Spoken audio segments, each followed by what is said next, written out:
वो बच्चे हाथ खड़ा कर लें अपना जरा, जिन्होंने कल टेस्ट नहीं दिया है।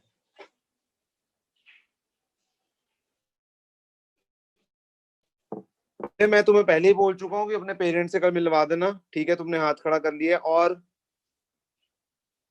और किसने नहीं टेस्ट दिया है? बाकी सबने टेस्ट दिया है। हाँ जी कशिश, यस तुमने सर। टेस्ट मेरे को बोला था देने के लिए, तो ठीक है, तुम्हारा भी मुझे कॉल आ गया था। हाँ जी, और किसने नहीं दिया test?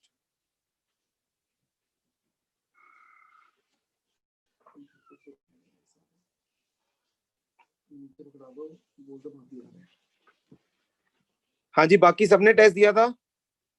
Yes sir. Yes sir. Yes sir. अब वो हाथ खड़े करो जिन्होंने टेस्ट बोला था ऑफलाइन देंगे बट ऑनलाइन दिया था टेस्ट, वो हाथ खड़े करो।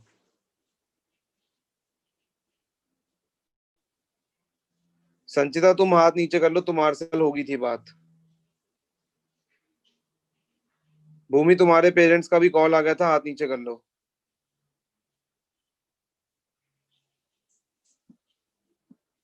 युवराज भारद्वाज, तुम खा चुके हो कल डांट, हाथ नीचे कर लो। हाँ जी, तो पुष्कर तुमने टेस्ट ऑफलाइन किससे पूछ के दिया है? नहीं सर, पुष्कर, मैंने ऑनलाइन दिया टेस्ट। हाँ मतलब वही ऑनलाइन किससे पूछ कर दिया है? किसने तुम्हें परमिशन दी थी ऑनलाइन टेस्ट देने की? सर एक्चुअली ना मेरे को फीवर था और कॉल भी नहीं करवा पाया मैं, बट मैंने सौम्या को भी राजकरण को फीवर बोलना था। था। कोल्ड मेरे को भी बहुत ज्यादा है Pushkar. The thing is not that. क्या तुमने मुझे इन्फॉर्म किया? राजकरण के थ्रू मैसेज आया कल को, मैं फिर जो रिपोर्ट होगी राजकरण के थ्रू दे दूंगा तेरे को। फिर पुष्कर की इंडिविजुअलिटी कहाँ पे है? राजकरण के थ्रू मैसेजेस करो, फिर मैं राजकरण के थ्रू तेरी रिपोर्ट दे दिया करूंगा कि राजकरण, उसको बता दियो तेरे इतने मार्क्स है। Who is Rajkaran to interfere between you and me? Your parents must have called me. नहीं सर, तेरे वही तो पेरेंट्स कह का रहा हूँ मुझे ना, कॉल आना कॉल चाहिए नहीं था। करवा पाया था मैं। पुष्कर, मैं तेरे को एक बात बताऊं, जो 9th में एफर्ट था ना, उसके मुकाबले मैं कहूंगा 10% एफर्ट भी नहीं है तेरा इस टाइम पे। 10% भी नहीं है। ना तू कम्युनिकेट करता है, ना तू अपने डाउट सामने रखता है, ना तू बोलता है सर मैं यहाँ लैग कर रहा हूँ, मेरे को यहाँ से पकड़ो। You are not at all. मेरे को नहीं क्लैरिटी है कि तू किस पॉइंट पे खड़ा है राइट नाउ। हितेन, तुमसे कल बात हो चुकी है। हाँ जी दिवांशी, तुम्हारे ऑफलाइन आने का ना आने का कारण क्या है? सर मैंने मम्मा को बोला था आपसे बात करने को सर। मम्मा ने कहा था दिवाली के बाद चल जाना और बेटा ऑफलाइन। फिर तुम ऑनलाइन ही देना सारे टेस्ट, क्योंकि मैंने क्लियर बोल दिया है सिर्फ 4 बच्चे हैं, अब तुम 5वें हो चुके हो जो बच्चे मुझे ऑनलाइन टेस्ट दे रहे हैं। उसमें से एक गान्या है, एक उस दिन सलोनी का हाथ खड़ा था, एक तन्वी है, एक गुंजन है। अगर उसके अलावा किसी ने ऑनलाइन टेस्ट देना है, मेरे को कोई प्रॉब्लम नहीं है। अपने पेरेंट्स से बस कॉल करवा दो, और कोई है तो भी हाथ खड़ा कर लो। कल को मैं नहीं बोलूंगा उस चीज पे, सिंपल सी बात है। हाँ मान्या भी है उस चीज में। हाँ जी मान्या भी। और कोई जिसने ऑनलाइन ही टेस्ट देने हैं? अब किसी ने हाथ नहीं खड़ा है, इसका मतलब नेक्स्ट टेस्ट में जो ऑफलाइन आकर टेस्ट नहीं देगा, मैं उसको बोलूंगा। सिंपल सी बात है, अगर मेरे को पेरेंट्स का कॉल नहीं आया। और मुझे ये कभी समझ नहीं आया कि टेस्ट से पहले कितने बच्चे बीमार हो जाते हैं। कितने ही कॉल आते हैं मेरे को, 9th के भी कॉल आ रहे हैं, 10th के भी कॉल आ रहे हैं कि बीमार हो गए जी। बताओ, दिया तुमने दिया था कल वाला टेस्ट? दिया यस सरीन? सर। ऑफलाइन? नहीं सर, ऑनलाइन दिया था सर। आपसे से बात हुई थी, वो कह रहे थे मैं मंडे से आऊंगी। यार पहली चीज तो मैं ये बता देता हूँ कि यहाँ पर रूल्स और रेगुलेशंस मैं बनाता हूँ, ना कि कोई और। ये मुझे समझ नहीं आता कि मंडे से तुम आओगे या ट्यूसडे से तुम आओगे। यार यहाँ पर मैं कौन हूँ फिर? है आत्या, अगर सब कुछ खुद ही डिसाइड करना है तो ठीक है ना यार। मुझे कल को कॉल मत करना फिर कि हाँ मेरे नंबर नहीं आए या मेरी प्रोग्रेस नहीं हो रही है। हु इज, मतलब मैं क्या कर रहा हूँ academy? What is my role? भाई तुम अपनी मर्जी ही चला लो फिर।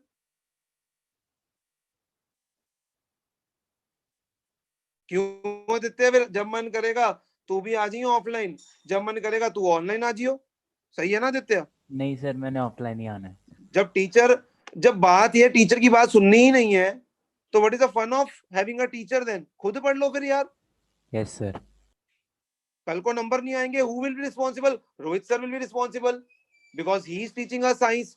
और जब वो बोल रहा है बंदा कि ऑफलाइन आके टेस्ट दो, then we are feeling reluctant. पता नहीं मंडे से कुछ क्या हो जाना है जो तुमने मंडे से आना था दिया। वट वर वो था तुम्हें सैटरडे को आने को, मुझे ये प्रॉब्लम नहीं समझ आई तुम्हारी। और जो दिवाली के बाद आना चाहते हैं, मुझे ये नहीं समझ आ रहा दिवाली से पहले क्या प्रॉब्लम है उनको आने में। या तो क्लियर करो ना कि सर हमारे नंबर चाहे 20 है, चाहे 40 है, चाहे 50 है, उसके जिम्मेवार केवल हम हैं, आप उसके जिम्मेवार नहीं हो। पेरेंट्स के सामने तुम ये चीज बोलते नहीं हो कि कल को तुम्हारे नंबर नहीं है, तब जिम्मेवार सारा मैं हूं, मैंने नहीं पढ़ाया, मैंने नहीं कुछ कराया। गाने जब 5 चैप्टर्स मैंने करवाए थे, क्या मैं हर चैप्टर में आया था पूछने कि तुम्हें कोई डाउट है? तुम समझ लो, ये मत समझना मैं सिर्फ डाउट क्वेश्चनों के लिए नहीं आया, तुम्हें टॉपिक में डाउट है वो भी समझो। बोला था मैंने क्लियरली आगे। Yes sir. यस सर, आपने बोला था और टॉपिक गानिया के तुम डाउट मेरे से लो। कितनी कितनी ऑफलाइन क्लासेस ले रहे हो मेरे से, मेरे को बताना। इन सबको बताओ कितनी पर्सनल क्लासेस तुम मेरे पास आके लगा रहे हो। सर कोई भी नहीं। इट्स नॉट अबाउट ऑनलाइन और ऑफलाइन यार, जो पढ़ना चाहता है, जिसके अंदर डिटर्मिनेशन है वो पढ़ेगा। इट्स नॉट अबाउट ऑफलाइन और ऑनलाइन। मैं रोज आ रहा हूँ, मैं तुम्हारे डाउट्स रोज ले रहा हूँ, यही चीज मैंने ऑफलाइन भी करनी है। ठीक है, इनिशियली 2 मंथ्स कोविड था, तुम्हें नहीं प्रिपेयर थे, हम भी प्रिपेयर नहीं थे, तुमने उस चीज में नेग्लिजेंस में चीजों को निकाल दिया। अब तो एटलीस्ट सीरियस हो जाओ, तुम्हें पता है कैसे ट्रेंड चल रहा है, कैसे पढ़ना है हमने। अब सुन लो, मैं ऑफलाइन बुलाने में क्या प्रॉब्लम है। अब तुम्हारे बैच में से कुछ ऑफलाइन आना चाहते हैं और उधर वाले बैच में से भी कुछ ऑफलाइन आना चाहते हैं, यानी मतलब 10th के 4 बैच कर दो। उसके बाद भी कुछ बच्चों को टाइमिंग प्रॉब्लम है कि उसके उनके स्कूल है, कईयों के सुबह है, कईयों को शाम को है। मुझे बताओ मैं कौन सा टाइम दूं? या तो फिर मैं सिर्फ 10th क्लास पढ़ा लेता हूँ, बाकी सारी क्लासेस छोड़ देता हूँ। तुम रिवीजन बैच में इसीलिए थे कि तुम्हें एटलीस्ट सिंसियर हो, तुम एटलीस्ट सेंसिबल डिसीजन लोगे, और तुम्हें इसीलिए इस बैच में रखा था। शायद इसीलिए हम एक दूसरे बैच में है ना, नहीं तो हम रिवीजन बैच में होते। तुम टेस्ट सीरीज वाले बैच में क्यों थे? बिकॉज तुम्हारे अंदर हार्डवर्क करने का पोटेंशियल था, तुम्हें इस बैच में रखा गया था। बट तुम भी एक्सक्यूजेस दे रहे हो। Nothing difference between you and that batch. फिर क्या डिफरेंस हुआ तुम में और उनमें? तुम्हारे लिए ऑफलाइन ऑनलाइन मैटर ही नहीं करता है। हाँ जी वानी, तुमने टेस्ट दिया था यस सर, दिया था। ऑनलाइन? यस। उस दिन हाथ खड़ा किया था तुमने कि तुम ऑनलाइन दोगे? हाँ जी सर, किया था। ओके, द थिंग इज मुझे प्रॉब्लम नहीं है, मुझे एक साइड करो। अब आदित्य, कल को कोई बच्चा कह रहा है कि मैं ऑफलाइन टेस्ट दूंगा, अब वो ऑफलाइन नहीं आएगा, मैं उसको एब्सेंट मार्क करूं या मैं ये चेक करूं कि उसने ऑनलाइन टेस्ट तो नहीं दे दिया? एब्सेंट ही मार्क करोगे सर। ऑब्वियस ही बात है ना यार। तुम मुझे क्लियर करो, या तो मैंने तुमसे पूछा ना हो कि तुम टेस्ट कैसे देने आओगे। अब तुम अगर नहीं आ रहे हो तो मुझे ये एक्सक्यूजेस ही नहीं समझ आ रहे कि तुम आफ्टर दिवाली आओगे या तुम इस। मुझे जो गलत लगता है मैं बोलता हूं, तुम्हें भी जो गलत लगता है तुम भी बोल सकते हो। मेरी तरफ से यार ऑनलाइन आओ, जैसे मेरे को टेस्ट ऑफलाइन चाहिए, मैं नहीं ट्रस्ट करता हूँ, सिंपल सी बात है, मेरे ट्रस्ट इश्यूज है।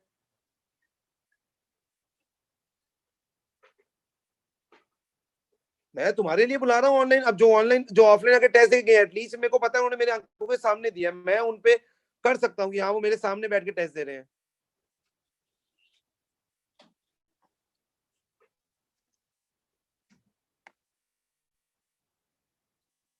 और अब मैं तुम्हें क्लियर बता रहा हूं, तुम्हारे टेस्ट होंगे ऑफलाइन। अब मेरा बात सुन लो ध्यान से, क्योंकि मैसेज तुम्हें इंग्लिश में प्रॉब्लम है समझने में, इसलिए क्लियर अब सुन लो जो मैं बोल रहा हूँ। तुम्हारी सारी क्लासेस ऑनलाइन हो रही है फॉर टाइम बीइंग, अभी के लिए, ठीक है। कल का मुझे पता नहीं है कि क्या होगा क्या नहीं। तुम्हारा जितने भी टेस्ट होने हैं सारे ऑफलाइन होने हैं, और स्ट्रिक्टली तुम्हारी टेस्ट सीरीज फॉलो होगी। अब मैं फिर से एक चीज पूछ रहा हूँ, किसी बच्चे ने इस बैच को छोड़ना है वो अभी हाथ खड़ा कर ले, मैं फ्यूचर में नहीं सुनूंगा। एक चैप्टर नहीं आता सर मैं बैच छोड़ दूं? भाई तुम इस बैच में कर क्या रहे हो? फिर जो चैप्टर नहीं आता उसको करना नहीं है। मैं बैच छोड़ के दूसरे बैच में आ जाता हूँ, भाई दूसरे बैच में वो आने से तुम्हें समझ आ जाएगा चैप्टर। किसी भी बच्चे ने, किसी पे कोई दबाव नहीं है, दूसरे बैच में शिफ्ट होना है, अपना हाथ खड़ा कर सकता है। मैं कल को एक ही साइड अटेंडेंस मार्क करूंगा। मुझे कल को फोन आया ना अगर फाइनल तक कि सर मैं उस बैच में आ जाऊं, सर मैं इस बैच में आ जाऊं, batch 1 should be decided right now. तो जिसको भी चेंज करना है अभी हाथ खड़ा कर लो फटाफट से, जिसको भी चेंज करना है। सर मैं 2 चैप्टर्स में वीक हूँ, उसमें मेरे को रिवीजन बैच में आना है sir. Yuvraj Bhardwaj, if you are weak in 2 chapters, मैंने कब कहा कि मैं यहाँ पर डिस्कस नहीं करूंगा? किन चैप्टर्स में वीक हो युवराज तुम? सर पीरियोडिक और कार्बन। तो 3 से 4 क्लास लगा लो, इसमें बैच लीव करने का ऑप्शन कहां से आ गया बीच में? Okay sir. मेरा पॉइंट इतना सिंपल नहीं समझ आ रहा तुम्हें? तुम्हें 2 चैप्टर्स में वीक हो और वो अपने आप स्ट्रांग हो जाएंगे। आदित्य वो अपने आप स्ट्रांग हो जाएंगे? नहीं सर, खुद करना ही पड़ेगा। वो करने पड़ेंगे भाई, मेरे से डाउट लेने पड़ेंगे, मेरे साथ इंटरेक्ट करना पड़ेगा उसके लिए। और 3 से 4 तुम्हारी कौन सा ट्यूशन है, तुम वहां भी आ जाओ एडिशनल में। हाँ जी उदय तुम बोलो। सर मैं भी 3 से 4 कार्बन हाँ तुम 3 से 4 तो आओगे, बट पहले घर वालों को लेकर आओगे, क्योंकि तुम्हारा ना क्लैरिटी नहीं है किसी भी चीज का कि तुमने पढ़ना है या नहीं पढ़ना है। हाँ जी और कौन है इन दोनों के अलावा?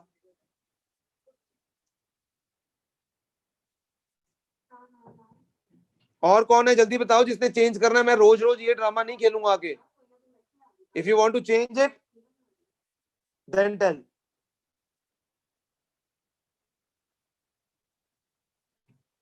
ठीक है चलो टेस्ट डिस्कस करते हैं एक बार।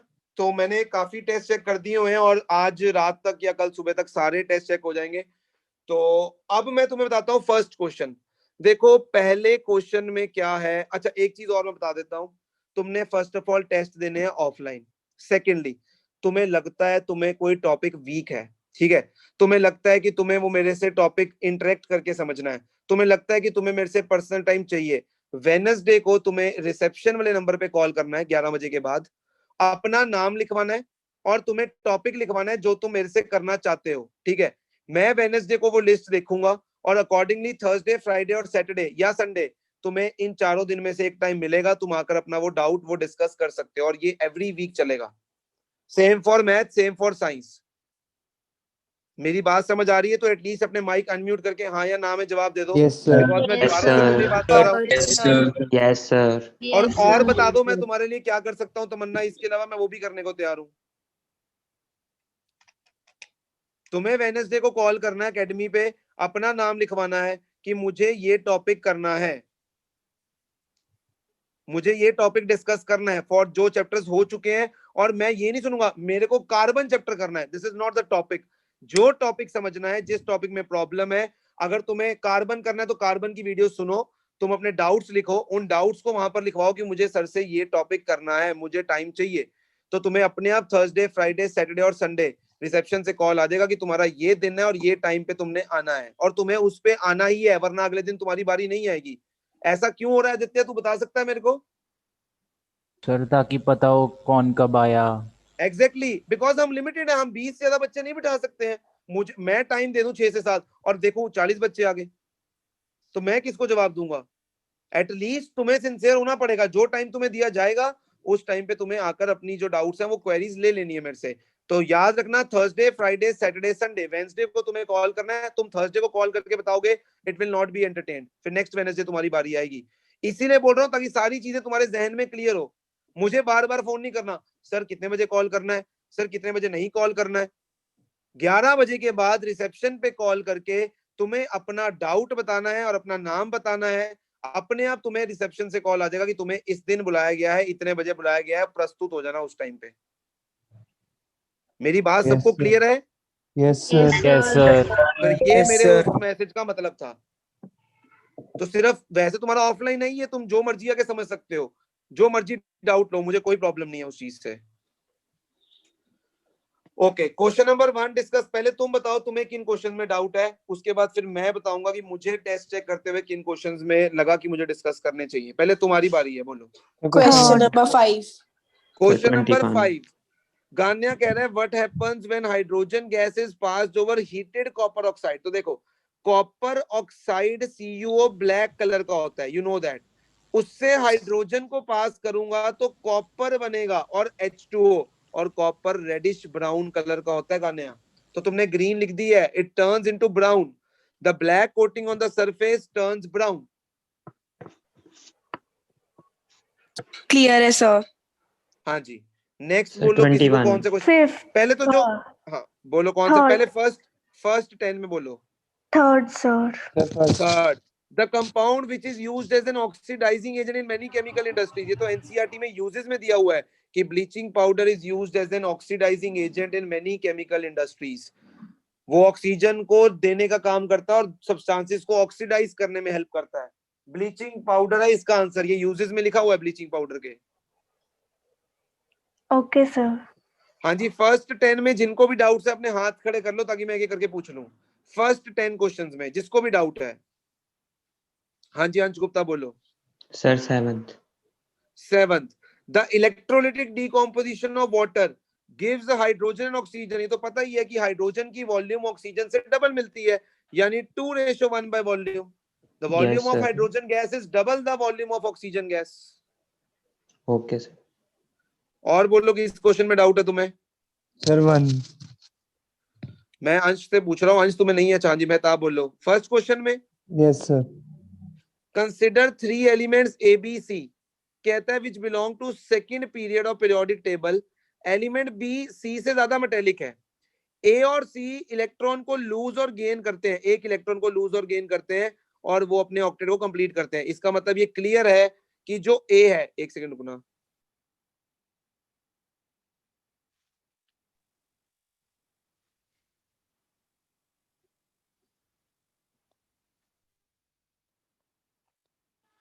हाँ जी मेरी आवाज आ रही है? Yes sir. तो सबसे पहले ए और सी के बारे में इतना चीज क्लियर हो चुका हूं कि A must be in first group क्योंकि वो एक इलेक्ट्रॉन छोड़कर स्टेबल हो रहा है, और C must be in 17th group क्योंकि वो एक इलेक्ट्रॉन लेकर स्टेबल हो रहा है। तो बचा कौन सा? बीच में बी ही आएगा। तो इसका मतलब एटॉमिक नंबर सबसे कम किसको आएगा? ए का। तो ए आएगा, फिर बी आएगा, फिर सी आएगा, and this is exact increasing order. कईयों ने डिक्रीजिंग ऑर्डर लिख दिया, मैंने 0 दिया है।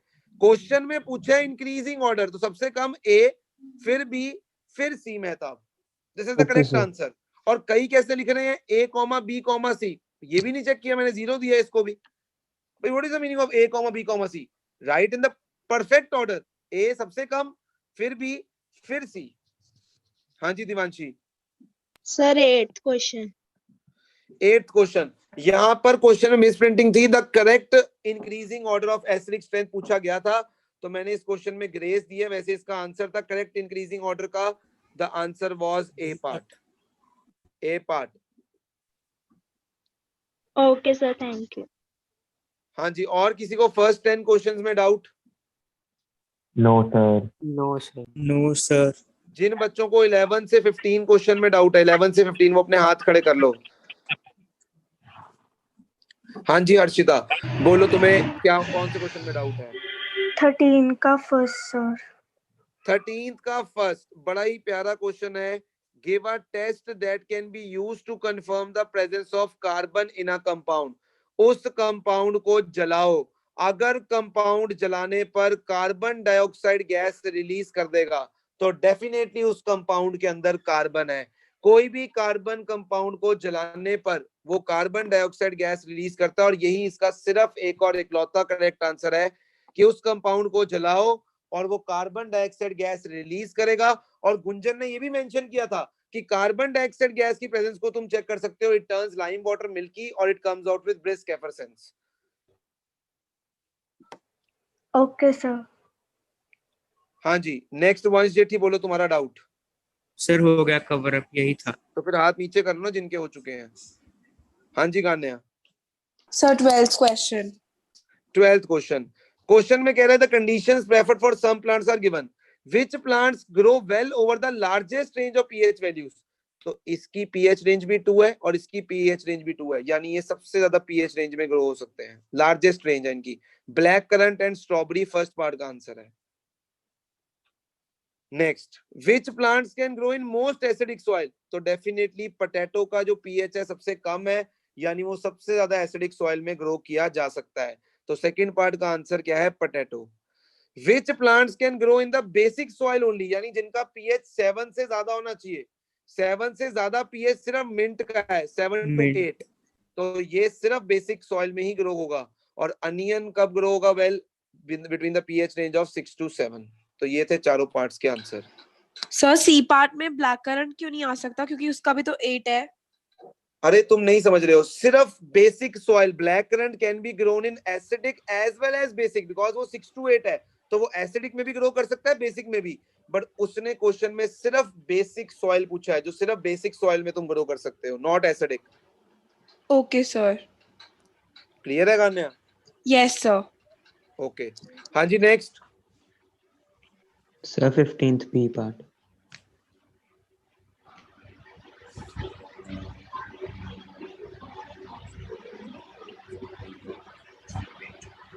हाँ जी बोलो, नेक्स्ट कौन सा? अंश गुप्ता। सर 15th का बी पार्ट।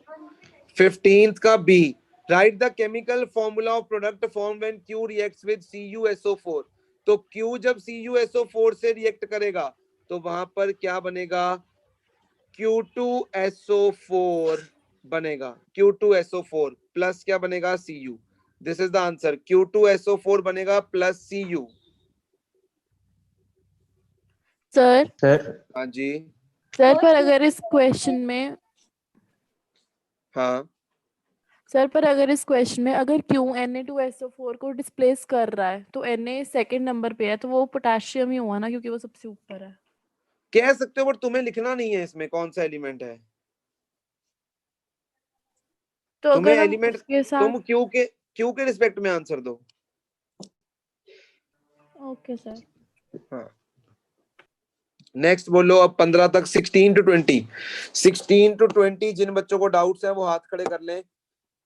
जिन बच्चों को 16 से 20 क्वेश्चन जो है 16 to 20 में डाउट्स है वो अपने हाथ खड़े कर लें। 16 to 20 नहीं है किसी को डाउट। 21 to 25, 21 to 25 यानी लास्ट क्वेश्चन तक जिनको डाउट है वो हाथ खड़े कर लें। हाँ जी नंदन बोलो, तुम्हें कहाँ पे डाउट है। सर 21st का सेकंड पार्ट। 21st के सेकंड पार्ट में बोला गया है कि ब्लीचिंग पाउडर क्लोरीन की तरह स्मेल क्यों देता है। तो बड़े ध्यान से सुनने वाली ये बात है, ध्यान से ही सुनना। ब्लीचिंग पाउडर यानी CaOCl2 एटमॉस्फेयर में कार्बन डाइऑक्साइड गैस से रिएक्ट करके CaCO3 और Cl2 गैस रिलीज करता है, इसीलिए इट स्मेल्स लाइक क्लोरीन। अगर तुम रिएक्शन नहीं भी लिखोगे तो तुम ये लिख सकते हो, अगर रिएक्शन लिखते हो वेल एंड गुड है, बट रिएक्शन नहीं लिखनी है तो ये लिख सकते हो कि ब्लीचिंग पाउडर जब एटमॉस्फेयर में हम रखते हैं तो वो एटमॉस्फेयर में प्रेजेंट गैस के साथ रिएक्ट करके क्लोरीन गैस रिलीज करता है, that is why it smells strongly of chlorine. ठीक है नंदन। Sir second part. वो बता रहा हूँ यार, तेरे में पेशेंस नहीं, मैं फर्स्ट पार्ट पूछ रहा हूँ, देखो समझ आ गया फर्स्ट पार्ट। यस सर हाँ यस। तो उतना बताया करो बस मुझे। सेकंड पार्ट है not dissolve completely in water because of heavy salts of lime. उसके अंदर कुछ हैवी सॉल्ट्स होते हैं लाइम के, यानी कैल्शियम हाइड्रोक्साइड के कुछ हैवी सॉल्ट्स होने के कारण ब्लीचिंग पाउडर जो है पानी में कंप्लीटली घुलता नहीं है, because of heavy salts of lime. Okay sir. हाँ जी नेक्स्ट बोलो, किसको डाउट है कि नंदन के अलावा।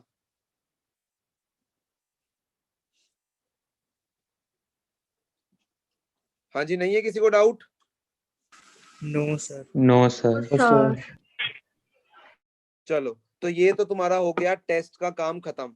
अब तुम्हें मैं फिर से बोल रहा हूं, तुमने मेरे से ये नहीं पूछना वंश जेठी की सर मेरा नेक्स्ट काम क्या है। तुमने स्ट्रिक्टली अपनी टेस्ट सीरीज को फॉलो करना है। सिर्फ इतना सा चेंज हुआ है कि तुम्हें वो जो टेस्ट है जो वहां पर मेंशन्ड है उसी टाइम पर आकर, यानी 2 से 3 जो टेस्ट तुम ऑनलाइन देते थे वही टेस्ट बस तुम्हें एकेडमी पर आकर लिखना है। Are you getting my point. Yes sir. Yes sir. पता है पॉइंट Yes, क्या sir. है कि तुम बोलते हो हमने ऑफलाइन आना है, हमने ऑनलाइन टेस्ट दे दिया। सर मेरे को अरेंजमेंट करने पड़ते हैं उसके अकॉर्डिंग कि कितने बच्चे आएंगे, कितने बच्चे बिठाने हैं क्लास में, कितने, और मुझे 2 बंदे चाहिए टेस्ट में खड़ाने के लिए। वो सब अरेंजमेंट तभी होते हैं जब तुम्हारे से पूछा जाता है कि बताओ तुमने ऑफलाइन आना है या ऑनलाइन आना है। तो तुम्हें नहीं पता है जिन चीजों का जो प्रॉब्लम्स हम फेस करते हैं, तो इसलिए एटलीस्ट तुमसे ये कहा जाता है कि जो बोल रहे हो उस पर खड़े रहना बस। ये नहीं कि मैं टेस्ट से पहले सुन रहा हूँ कि तुम बीमार हो तुम ऑनलाइन दोगे। भाई बीमार बंदा ऑनलाइन कैसे टेस्ट दे सकता है जो ऑफलाइन नहीं टेस्ट दे सकता। अगर मैं बीमार हूं मैं ऑनलाइन भी नहीं दे सकता, मैं ऑफलाइन भी नहीं दे सकता। क्यों आदित्य। Yes sir. सिंपल। अगर मैं बीमार नहीं हूं तो फिर मैं ऑनलाइन भी दे सकता हूं, मैं ऑफलाइन भी दे सकता हूं। अगर मैं टेस्ट करके बीमार हुआ वो अलग बात है। हाँ जी एक्सक्यूज तो मी नेक्स्ट। सर।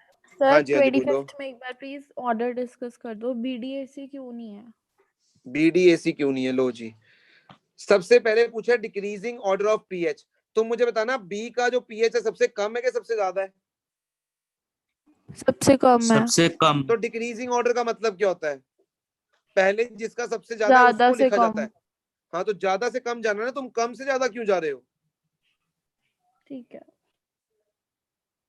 तो इसका करेक्ट ऑर्डर क्या होगा, सबसे पहले सी, यस सर। फिर उसके बाद क्या आएगा तुम्हारे पास, ए। ए, फिर आएगा डी डी और फिर आएगा बी। फिर सिर्फ B। यही करेक्ट आंसर है। उल्टा दिस इज ओनली द आएगा। Correct answer. हाँ जी संचिता बोलो।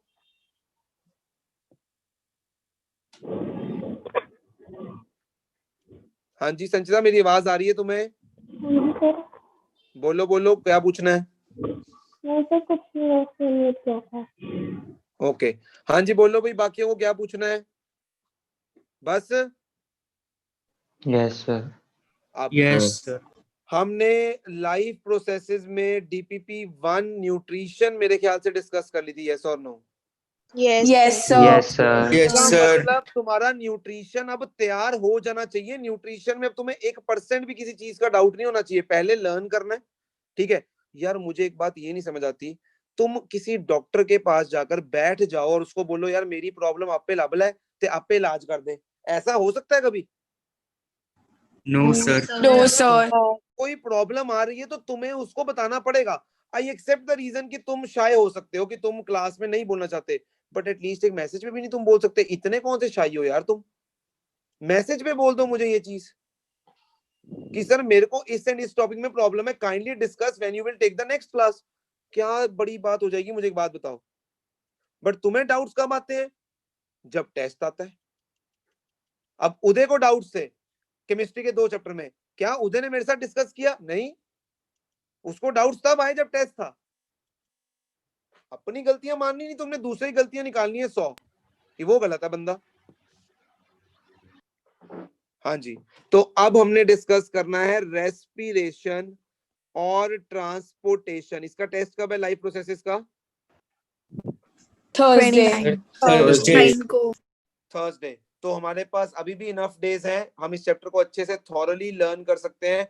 तो आज मैं रेस्पिरेशन के पहले डाउट्स पूछना चाहूंगा कि क्या कोई टॉपिक किसी को रेस्पिरेशन में तंग कर रहा है, लर्न करने में प्रॉब्लम आ रही है, मेरे साथ डिस्कस करो, मैं तुम्हें आसान कर दूंगा। बट जो पढ़ ही नहीं रहा उसको डाउट कहां से आना है? मैं भी तो इसी पॉइंट पे खड़ा हूं। जो पढ़ रहा है उसको डाउट आता है। गानिया डाउट पूछती है, समझ आता है। तमन्ना डाउट पूछती है, समझ आता है। जो पढ़ेगा उसे डाउट आएगा। हाँ जी, तो रेस्पिरेशन में 3 बच्चों को टॉपिक्स में प्रॉब्लम है, 4 5 6, चलो ठीक है। हाँ जी अर्नव तुम बताओ तुम्हें किस टॉपिक में प्रॉब्लम है रेस्पिरेशन में? इस चीज के अंदर सर्कुलेशन एक बार बताना किस तरह से होती है? किसके अंदर? वो ट्रांसपोर्टेशन का पार्ट है। एक तो तुम सुनते नहीं हो चीजों को ध्यान से, या तो मैं राइट नाउ किस टॉपिक की बात कर रहा हूँ? रेस्पिरेशन। तुम पूछ रहे हो ट्रांसपोर्टेशन। हाँ जी नंदन बोलो, रेस्पिरेशन के अंदर तुम्हें कौन से टॉपिक में प्रॉब्लम है? सर ये पूछना था, anaerobic respiration lack of oxygen में होती है कि और एब्सेंस ऑफ ऑक्सीजन में? एब्सेंस ऑफ ऑक्सीजन में। एनारोबिक रेस्पिरेशन ऑक्सीजन की एब्सेंस में होती है, ना कि लैक में। लैक ऑफ ऑक्सीजन सिर्फ हमारे मसल टिश्यूज में जब लैक्टिक एसिड बनता है उसके दौरान होती है रेस्पिरेशन। बाकी या तो प्रेजेंस में या तो एब्सेंस में। तो anaerobic respiration takes place in the absence of oxygen. पर सर स्कूल में कभी कभी लैक ऑफ ऑक्सीजन वाले टॉपिक को एनारोबिक में कंसीडर कर लेते हैं, ऐसा क्यों? वो वैसे जो अब अगर एनारोबिक मतलब बोलोगे ना, तो एनारोबिक का कंप्लीटली मतलब होता है इन द एब्सेंस ऑफ ऑक्सीजन, ठीक है? वो इसलिए बिकॉज वो मसल टिश्यूज वाला है ना बीच में, तो उसमें ऑक्सीजन की खत्म नहीं होती, ऑक्सीजन है ही नहीं, उसमें कमी हो जाती है। तो उसको दोनों कैटेगराइज के अंदर रख सकते हो तुम। ये चीज है, एरोबिक के अंदर भी काउंट कर लेते हैं कई, एनारोबिक के अंदर काउंट कर लेते हैं कई। ये चीज है, वरना उसे एरोबिक के अंदर ही काउंट करना चाहिए। Okay sir. हाँ जी राजकरण तुम बोलो, तुम्हें कहाँ पर प्रॉब्लम है? सर वो पायरोवेट एसिड वाली जो इक्वेशन है वो भी एक बार करवा देना। देखो सबसे पहले तो क्या होता है, हम खाते हैं खाना कार्बोहाइड्रेट की फॉर्म में, जो किस फॉर्म में कन्वर्ट हो जाता है आफ्टर डाइजेशन? ग्लूकोज। इतनी बात सबको समझ आ रही है? ग्लूकोज जो है एक 6 कार्बन मॉलिक्यूल होता है, हम सब जानते हैं। ग्लूकोज का फॉर्मूला हम सबको पता है, दैट इज C6H12O6। यस और नो? Yes sir. सबको पता है इसका फॉर्मूला? Yes sir. भाई तो इसमें बताओ कितने मॉलिक्यूल्स है तुम्हारे पास कार्बन के? 6 मॉलिक्यूल्स। तो इसलिए ग्लूकोज को हम क्या बोलते हैं? It is a 6 carbon molecule.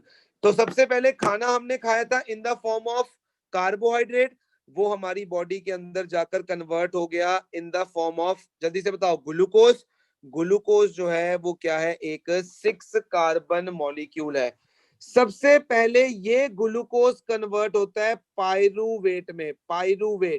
Pyruvate का फॉर्मूला तुम्हारे कोर्स में नहीं दिया गया है, बट इसका जो एक्चुअल फॉर्मूला होता है दैट इज C3H4O3। तुम नहीं भी लिखोगे तब भी चलेगा, it is not in the course.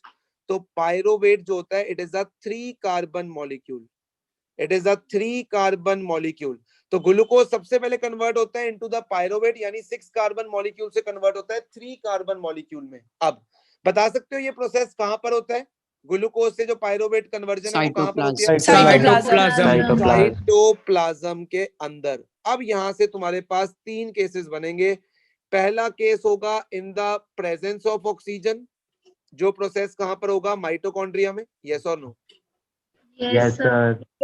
और यहां से बनेगी carbon dioxide plus water plus 38 molecules of ATP, यानी काफी ज्यादा एनर्जी जो है वो रिलीज होगी।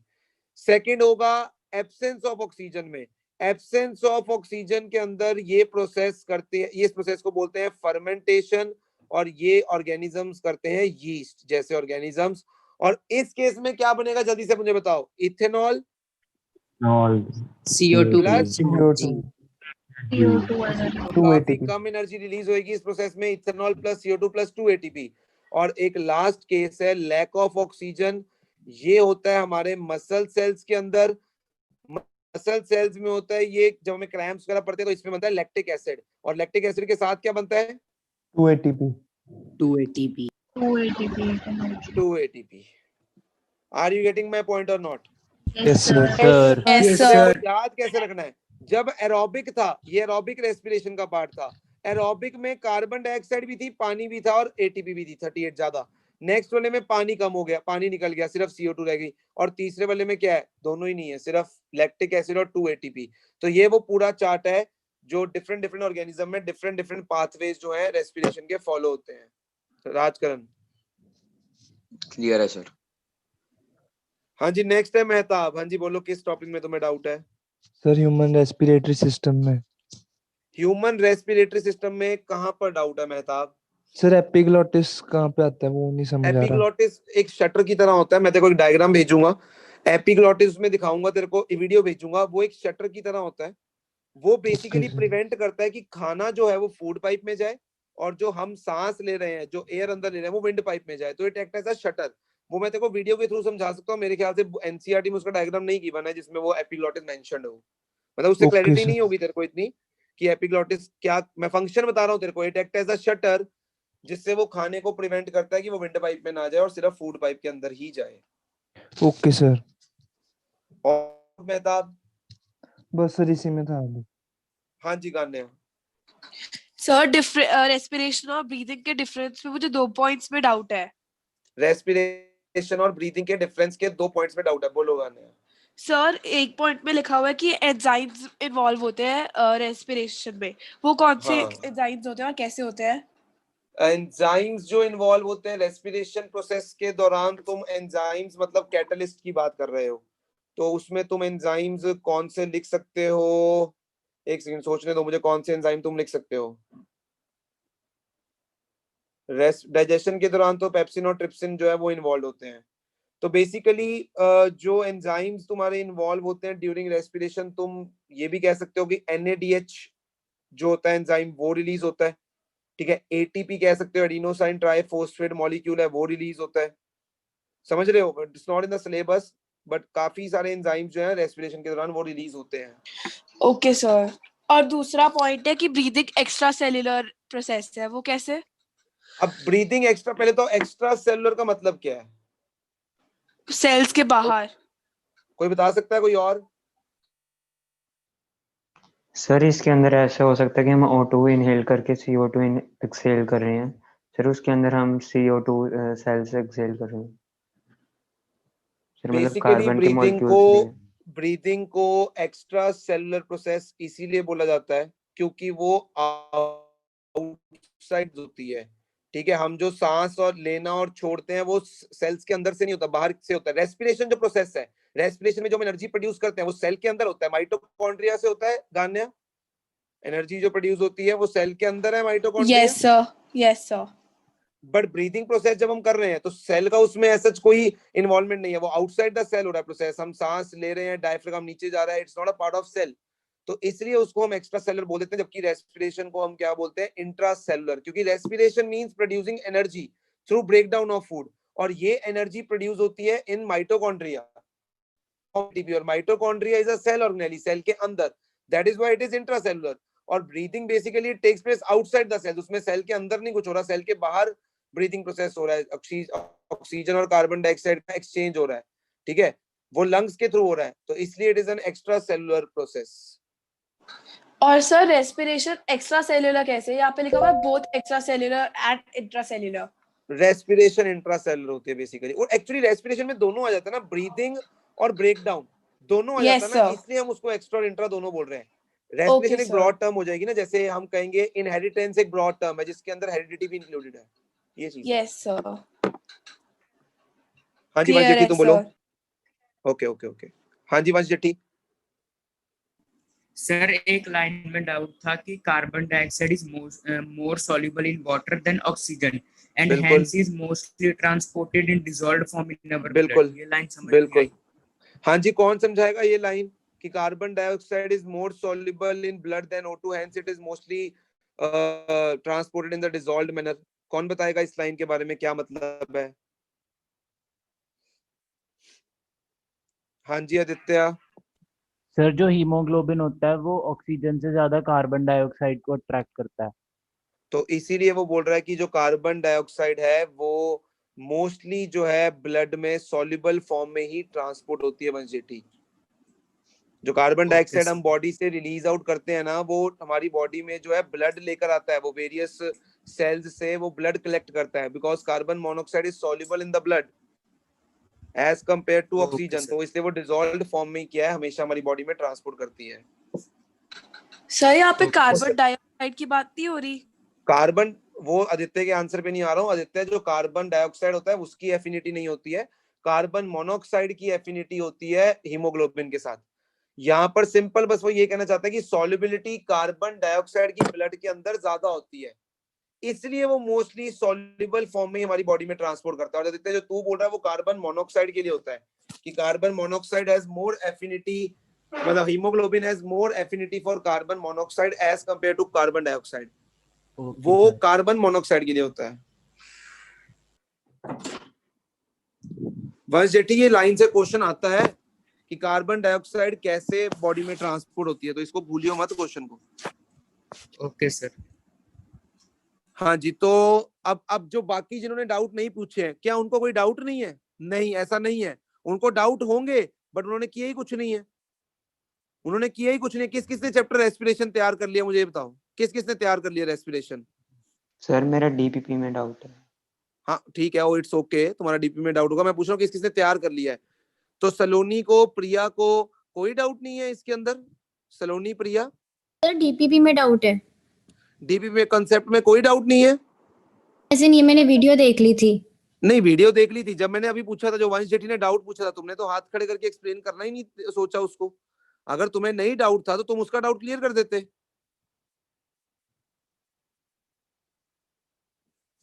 अपने आप से लॉयल रहो, मैं सिर्फ एक चीज कहूंगा, अपने आप से लॉयल रहो। अपने आप से जो सच्चाई से काम करेगा उसी ने आगे जाना और उसी के नंबर आने हैं, बात खत्म। हाँ जी बानी, हम पढ़ाई के अलावा और भी कुछ कर रहे हैं? जो अभी तक हमारा रेस्पिरेशन नहीं तैयार, तुम्हारा न्यूट्रिशन भी तैयार नहीं होगा, मैं ये कह सकता हूँ गारंटी से। नहीं सर, तैयार है। तैयार है nutrition? Yes sir. Anal sphincter का रोल बताना मुझे, क्या होता है? What is the role of anal sphincter muscle? Anal sphincter sir, जो हमारा वेस्ट है बॉडी में वो मतलब बाहर जाए, कितने अमाउंट में बाहर जाए। गैस्ट्रिक जूसेस में क्या क्या है और उसके क्या क्या फंक्शंस हैं? गैस्ट्रिक जूसेस के अंदर क्या क्या है और उसके क्या क्या फंक्शंस हैं? हाँ जी बानी। सर ट्रिप्सिन, और सर ट्रिप्सिन प्रोटीन्स डाइजेस्ट करता है। पहली बात, गैस्ट्रिक जूस के अंदर ट्रिप्सिन नहीं होता। गैस्ट्रिक जूस के अंदर ट्रिप्सिन प्रेजेंट नहीं होता है बानी, उसके अंदर पेप्सिन होता है।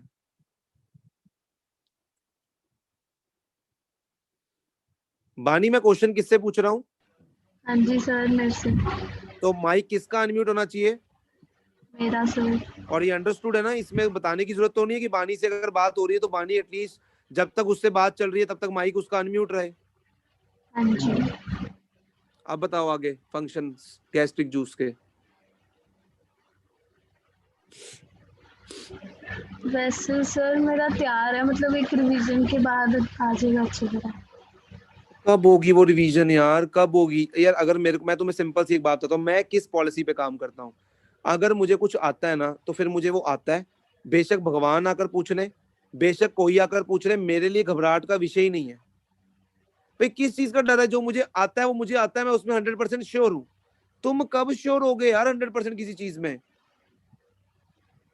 अगर आता है मतलब आता है, फिर कोई भी किस भी हालत में तुमसे पूछे, सोते हुए तुमसे पूछ ले, चाहे आता है तो आता है, तुम आंसर कर दो उसको।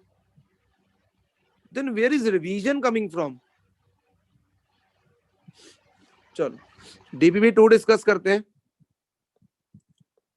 बात पता है क्या, मैं तुम्हें सिर्फ एक अच्छा इंसान, तुम्हें एक आदतें तुम्हारी बदलना चाहता हूँ, बट तुम आदतें नहीं बदलना चाहते हो, वो तुम्हारे ऊपर है। तुम मुझे क्लियर बोल सकते हो कि सर मेरे को प्लीज आप मत बोला करो, मैं नहीं हैंडल कर सकती हूँ या कर सकता हूँ, आप मुझे मत बोला करो। मैं नहीं बोलूंगा यार, मुझे क्या है।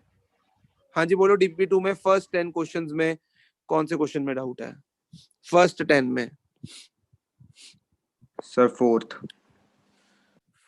Do all cells use oxygen to produce energy? इसका आंसर है नो। अभी हमने देखा कि यीस्ट जो है वो एब्सेंस ऑफ ऑक्सीजन में क्या करते हैं? एनर्जी को प्रोड्यूस करते हैं एनारोबिक कंडीशंस के अंदर, और उस प्रोसेस को हम फर्मेंटेशन बोलते हैं।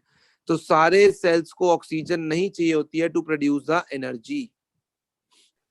सर हम इसके अंदर मसल सेल्स मेंशन कर सकते हैं? मसल सेल्स में ऑक्सीजन चाहिए होती है फर्स्ट ऑफ ऑल, उसमें ऑक्सीजन की कमी होती है, ऑक्सीजन की एब्सेंस नहीं होती है, तो मसल सेल्स नहीं मेंशन करोगे यहाँ पर। Okay sir. हाँ जी नेक्स्ट बोलो फर्स्ट 10 में। सर 8 का फर्स्ट पार्ट। 8 का फर्स्ट पार्ट, बस क्वेश्चन बोला और उसके बाद सीधा माइक म्यूट। सलोनी एक मतलब मुझे एक बात, तो क्वेश्चन बोलने के लिए भी अनम्यूट क्यों किया था उसको? एटलीस्ट तुमने क्वेश्चन पूछा है तो तुम्हारा माइक अनम्यूट होना चाहिए ना सलोनी उसके लिए। Yes sir. What is the function of trachea? Trachea basically क्या करता है? जल्दी से कौन बताएगा मुझे what is the function of trachea? Prevent collapse. ये बिल्कुल, ये हमारी विंड पाइप को कोलैप्स होने से बचाता है इन द एब्सेंस ऑफ एयर। जब अंदर कोई भी एयर नहीं होती है, ये विंड पाइप को क्या करता है? जुड़ने नहीं देता। देखो विंड पाइप के अंदर ऐसे रिंग्स लाइक स्ट्रक्चर होते हैं, इनको बोलते हैं ट्रैकिया। अगर ये नहीं होंगे तो तुम्हारी विंड पाइप आपस में जुड़ जाएगी, कोलैप्स हो जाएगी। सिर्फ जब हवा अंदर आएगी तभी दोनों से, अरे किसी ट्यूब को देखा? ट्यूब को जब तुम साइकिल के ट्यूब में हवा भरते हो, जब हवा भरते हो तब वो फूलती है, यस और नो? जब हवा निकाल देते हो तब वो फुस हो जाती है। तो ये भी ऐसी ट्यूब, ये जो विंड पाइप है, जब इसमें एयर आएगी तब तो ये फूल जाएगी, अलग अलग हो जाएंगे दोनों, ये इधर हो जाएगा और ये इधर हो जाएगा। और जब हवा नहीं होगी तो फिर ये वापस कोलैप्स होने की कोशिश करेगा। बट अगर ट्रैकिया प्रेजेंट है तो वो इस विंड पाइप को कोलैप्स होने से बचा रहे हैं। Why do the walls not collapse even when there is less air in it? Due to presence of trachea. Trachea की वजह से ही ये जो विंड पाइप की वॉल है ये कोलैप्स नहीं होती है। आ रही है मेरी बात समझ तुम्हें सलोनी? यस सर, समझ आ गया। सर ट्रैकिया हम विंड पाइप को नहीं बोलते, वो तो रिंग्स ऑफ कार्टिलेज होते हैं। Sorry. Trachea basically wind pipe को बोलते हैं, रिंग्स ऑफ कार्टिलेज है। वो रिंग्स ऑफ कार्टिलेज का फंक्शन है जो मैंने बोल दिया है। फंक्शन ऑफ ट्रैकिया क्या है? विंड मतलब एयर को, ऑक्सीजन को हमारी बॉडी के अंदर भेजना, और एक पैसेज की तरह सर्व करता है जिससे ऑक्सीजन हमारी बॉडी के अंदर जाती है और कार्बन डाइऑक्साइड बॉडी से बाहर आती है। And why do the walls not collapse even when there is less air in it? So this is the answer, because of rings of cartilage. मैं उसको बोली जा रहा हूँ ट्रैकिया।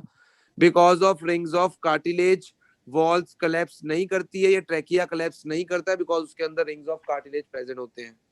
Clear है सलोनी? Yes sir. हाँ जी नेक्स्ट बोलो फर्स्ट 10 में। अब जिनको 11 to 20 में डाउट है वो हाथ खड़े कर लो। 11 to 20। 11 to 20। हाँ जी केशव बोलो, तुम्हें किस क्वेश्चन में डाउट है? Sir 16th question. 16th। List 3 characteristics of lungs which make them an efficient respiratory surface. कौन कौन मुझे बताएगा जल्दी से 3 ऐसी कैरेक्टरिस्टिक्स लंग्स की जो उसको एक एफिशिएंट रेस्पिरेटरी सरफेस बनाती है? हाँ जी, कौन बताएगा मुझे? पहले ये बता सर दो। मैं बताऊं? हाँ जी तमन्ना, हाँ जी Tamanna. Sir large surface area. Very good, पहला पॉइंट है लार्ज सरफेस एरिया, जिससे ऑक्सीजन गैस की एब्जॉर्प्शन अच्छे से हो सकेगी। और presence of alveoli. Presence of alveoli, basically वो एल्वियोलाई ही क्या करेंगे, तुम्हारे लार्ज सरफेस एरिया प्रोवाइड करेंगे। एल्वियोलाई की वजह से ही उसके अंदर लार्ज सरफेस एरिया होगा। तो तमन्ना इसको मैं 1 पॉइंट में क्लब कर सकता हूँ, इजंट इट? हाँ जी सर। तो हम लिखेंगे presence of alveoli provides large surface area for the absorption of gases. Second, और क्या पॉइंट बता सकते हो?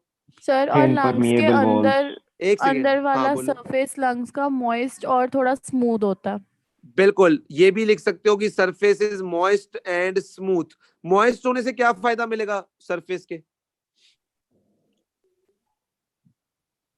वही गैसेस की एब्जॉर्प्शन में गैसेस एक्सचेंज इजी हो जाएगा, गैसेस के एक्सचेंज में इजी करेगा। हाँ जी, कोई और पॉइंट ऐड करना चाहता है इसमें? अभी 2 पॉइंट। Blood supply. बिल्कुल सही है, ये भी लिख सकते हो कि पूरे अच्छे से ब्लड सप्लाई होती है वहां पे लंग्स में, जिससे कि ब्लड में ऑक्सीजन जा सकती है और कार्बन डाइऑक्साइड उससे आ सकती है। और कोई पॉइंट? Thin permeable walls. हाँ जी, क्या बोल रहे हो गान्या? Thin permeable walls. बिल्कुल सही है, ये भी कह सकते हो थिन परमिएबल वॉल्स, जो गैसेस का एक्सचेंज इजी करती हैं, थिन परमिएबल वॉल्स। और वो हमारी बॉडी के अंदर प्रोटेक्टेड भी है। हमारी बॉडी जो रेस्पिरेटरी सरफेस है हमारी बॉडी के अंदर प्रोटेक्टेड भी है। ये एनसीईआरटी में दिया हुआ है। अगर एनसीईआरटी मैंने यहाँ पर खोली हुई है तो मैं दिखा सकता हूँ, तो मुझे लगता नहीं मैंने एनसीईआरटी यहाँ पर खोली होगी। तो कल मैं एनसीईआरटी में से एक बार तुम्हें दिखा दूंगा ये तुम्हें कहाँ पर दिया है केशव। ये खुली हुई है एनसीईआरटी, मैं बता देता हूँ तुम्हें ये कहाँ पर दिया हुआ है टॉपिक, ताकि तुम एनसीईआरटी से पढ़ सकते हो। यहाँ पर ये टॉपिक, एक सेकेंड, ये दिया हुआ है। This oxygen is absorbed by different organs in different animals. All these organs have a structure that increases the surface area, which is in contact with the oxygen-rich atmosphere. Since the exchange of oxygen and carbon dioxide has to take place across this surface is very fine and delicate. In order to protect the surface, it is usually placed within the body. So there have to be passages that will make air to this area. तो यहाँ पर दिया हुआ है कि lungs effective इसलिए है, मतलब कैसे वो सरफेस एरिया प्रोवाइड करते हैं, मतलब कैसे तुम्हारे क्वेश्चन का जो आंसर है कि लंग्स एक रेस्पिरेटरी सरफेस के लिए कैसे एफिशिएंट है, तो वो सारी रिक्वायरमेंट को पूरा करते हैं जो यहाँ पर रिक्वायरमेंट चाहिए। ये इस पैराग्राफ में इसका आंसर दिया हुआ है केशव। Okay sir, clear. और बोलो कौन सा क्वेश्चन पूछना है? Excuse me sir. केशव, हाँ जी बोलो। सर वो मेरे हैंड रेज की ऑप्शन नहीं है, मेरे को भी डाउट है। हाँ ओके ओके तमन्ना, मैं तुमसे पूछ लेता हूँ। हाँ जी केशव, तुम्हारा डाउट एक ही था? बस सर, और कोई नहीं, यही था। हाँ जी, नेक्स्ट मेहताब, बोलो तुम्हारा कौन सा डाउट है? सर 12th का फर्स्ट पार्ट और 14th। 12th का first part, glottis is covered with epiglottis. हाँ जी, कौन बताएगा? Glottis is covered with epiglottis. Sir गाने तो बानी ने बोला था, तो मैंने नहीं। ओके ओके ओके ओके हाँ जी सर। ओके, हाँ जी गाने, glottis is covered with epiglottis, why? Epiglottis present in glottis region prevents entering of food into trachea. Simple, वही बस कि तुम्हारा जो फूड है वो विंड पाइप में ना जाए और वो सीधा तुम्हारा फूड पाइप में जाए। That is why epiglottis is covered with glottis. Okay sir. ठीक है मेहताब, और कौन सा पार्ट है? सर 14th का फर्स्ट पार्ट। 14th का फर्स्ट पार्ट, व्हाट हैपेंस, ये वैसे उसका है ट्रांसपोर्टेशन का। What happens if conducting tubes of circulatory system develops a leak? हाँ सर ये मेरा है, मुझे बता दो इसका। ये किसका डाउट है ये? सर प्रिया का। ये बेटा अभी सर्कुलेशन उसमें आएगा, उसमें डिस्कस करेंगे। What happens if conducting tubes of circulatory system develops a leak? क्या होएगा अगर तुम्हारी जो ट्यूब्स हैं, आर्टरीज, वेन्स, उनमें लीक हो जाए तो क्या होएगा? नंबर इंक्रीज हो जाएगा। वो तो ठीक है, ब्लड की पंपिंग एफिशिएंसी कम हो जाएगी। अब मानो, ब्लड अब ऐसे प्रेशर कम सोचो हो जाएगा कि मान लो तुम एक ट्यूब में हवा भर रहे हो, ठीक है, पंप से, जिस ट्यूब में छेद है, तो तुम बताओ क्या हवा भर पाओगे? No sir.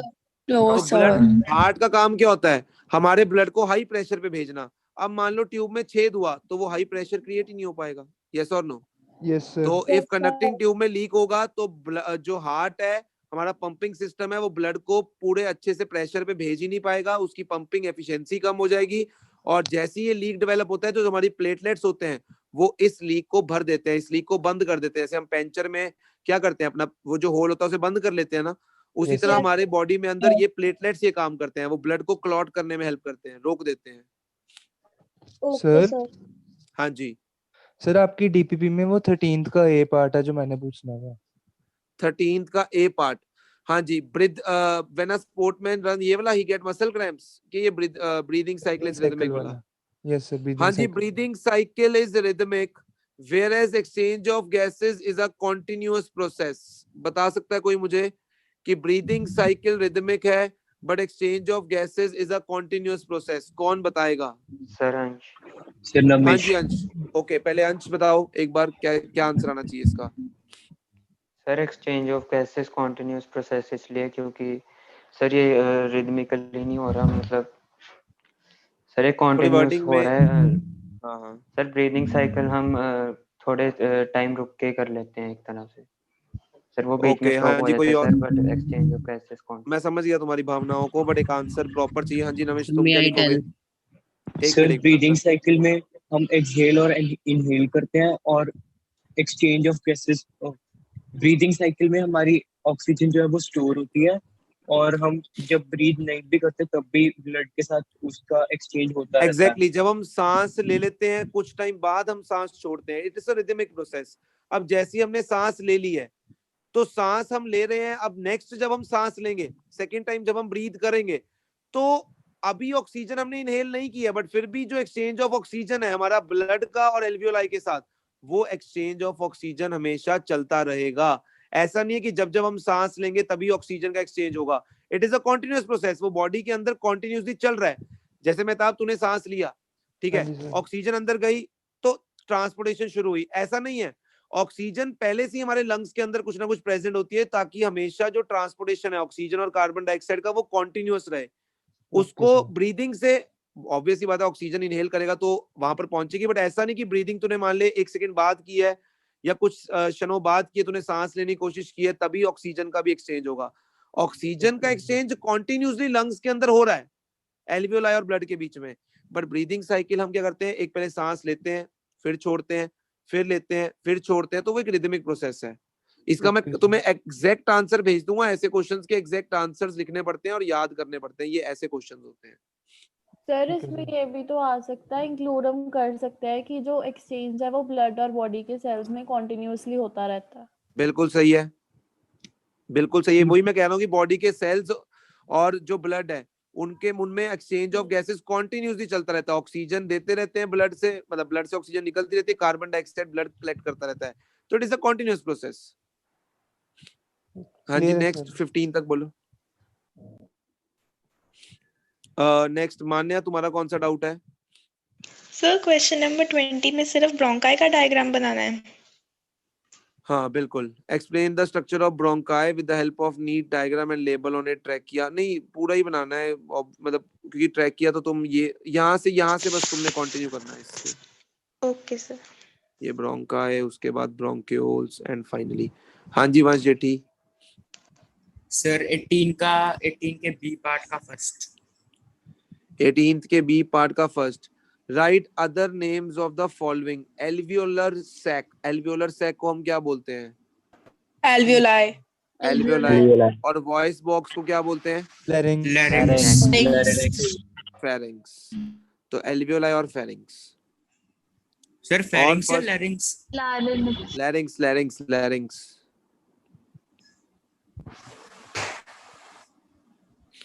हाँ जी नेक्स्ट, बस सर 20 तक किसी का डाउट? ओके, तो आज टाइम शॉर्ट है तो कल मैं ये डीपीपी पूरी कवर करूंगा और कल ट्रांसपोर्टेशन में एक लिम्फ वाला टॉपिक है वो डिस्कस करेंगे जो सबको करना है, और लिम्फ वाले के अलावा तुम्हारी चॉइस का जो भी टॉपिक तुम समझना डिस्कस करना चाहते हो वो डिस्कस करेंगे और डीपीपी डिस्कस करेंगे। ये सारा होमवर्क तुमने जिस दिन टेस्ट देने आना है अपने साथ लेके आना है और अपने टेस्ट शीट के साथ स्टेपल करके देना है कि ये मेरा होमवर्क है और ये मेरा टेस्ट है। Are you getting my point और नॉट? Yes sir. तो कल हम रेस्पिरेशन की डीपीपी को खत्म करके ट्रांसपोर्टेशन को डिस्कस करेंगे। जो भी प्रॉब्लम्स होंगी आज याद कर लेना, ट्रांसपोर्टेशन को अच्छे से याद कर लेना और कल उन प्रॉब्लम्स को डिस्कस करेंगे। ठीक है? Yes sir. Yes sir. Yes sir. चलो यस सर। Bye sir.